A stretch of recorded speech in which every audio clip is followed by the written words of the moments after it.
Hello students, इस chapter में हम वृत्त और रेखा की विभिन्न परिस्थितियों के बारे में पढ़ेंगे।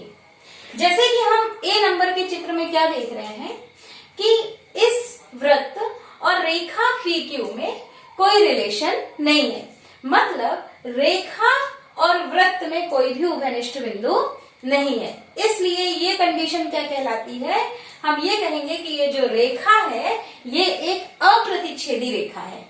अच्छा, अब हम यहाँ पर देखते हैं कि ये जो रेखा PQ है ये वृत्त को छेदते हुए जा रही है, और वृत्त को छेदते हुए जा रही है तो कितने बिंदुओं पर छेद रही है? 2 बिंदुओं पर। एक बिंदु ये है और एक बिंदु ये है, तो 2 बिंदुओं पर छेद रही है, इसलिए इस रेखा PQ को हम क्या कहेंगे?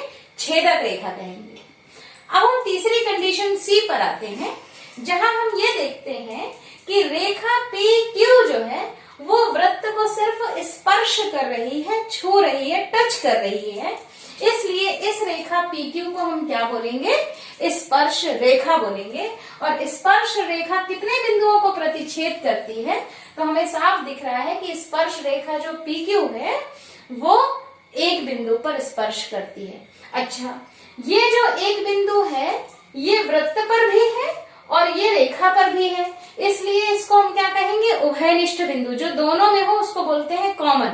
तो ये कॉमन पॉइंट है वृत्त का भी और रेखा का भी, तो इस उभयनिष्ठ बिंदु को हम कहते हैं स्पर्श बिंदु। इस प्रकार हमने देखा कि PQ रेखा स्थिति A में अप्रतिच्छेदी रेखा कहलाती है और PQ रेखा स्थिति B में छेदक रेखा कहलाती है, और PQ रेखा स्थिति C में स्पर्श रेखा कहलाती है। अब हम इस पर आधारित प्रश्न करते हैं। जैसे पहला प्रश्न है, किसी वृत्त की स्पर्श रेखा उसे खालिस्तान बिंदुओं पर प्रतिच्छेद करती है। तो अभी हमने देखा ये स्पर्श रेखा है और हमें ये पता चल रहा है कि स्पर्श रेखा सिर्फ एक बिंदु पर प्रतिच्छेद करती है, तो यहाँ पर क्या आ जाएगा? एक बिंदु। दूसरा क्वेश्चन है, वृत्त को 2 बिंदुओं पर प्रतिच्छेद करने वाली रेखा को खालिस्तान कहते हैं। तो वृत्त पर देखो, हमने 2 बिंदुओं पर प्रतिच्छेद करने वाली रेखा ये है, ये छेदते हुए जा रही है वृत्त को, इसलिए इसे हम क्या कहते हैं? इसलिए इसे हम कहते हैं छेदक रेखा।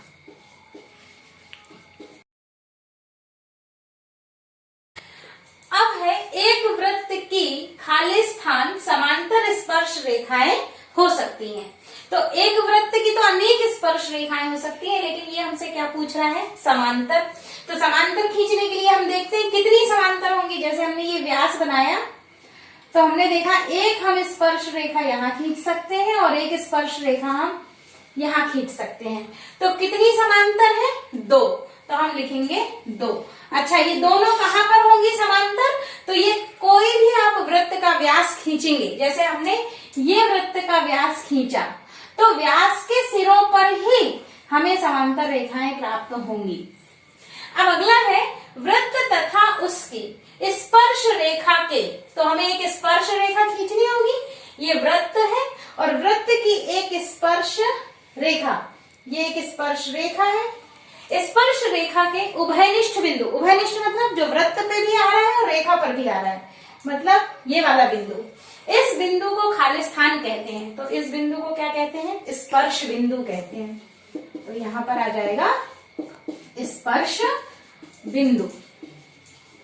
फिर अगला क्वेश्चन है, एक वृत्त की कितनी स्पर्श रेखाएं हो सकती हैं? तो हम देखते हैं 1, 2, 3 या अपरिमित रूप से अनेक। तो हमने बोला एक वृत्त की, तो हमने वृत्त पर ये स्पर्श रेखा खींची, फिर हमने ये एक ऐसी स्पर्श रेखा खींची, फिर हमने एक ऐसी स्पर्श रेखा खींची। ये मतलब हमारी स्पर्श रेखाएं तो खिंचती जा रही हैं। इसका मतलब है कि एक वृत्त की अपरिमित रूप से अनेक स्पर्श रेखाएं होती हैं। अब है वृत्त के एक बिंदु पर, इस क्वेश्चन में और इस क्वेश्चन में फर्क है।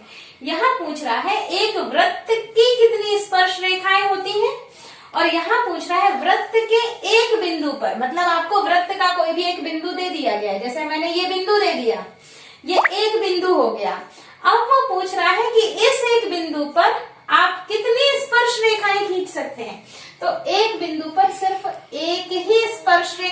खींची जा सकती है। तो इसमें हम लिखेंगे कि वृत्त के एक बिंदु पर एक और केवल एक स्पर्श रेखा होती है। एक और केवल एक का मतलब क्या है? सिर्फ एक और केवल एक स्पर्श रेखा होती है। Thank you.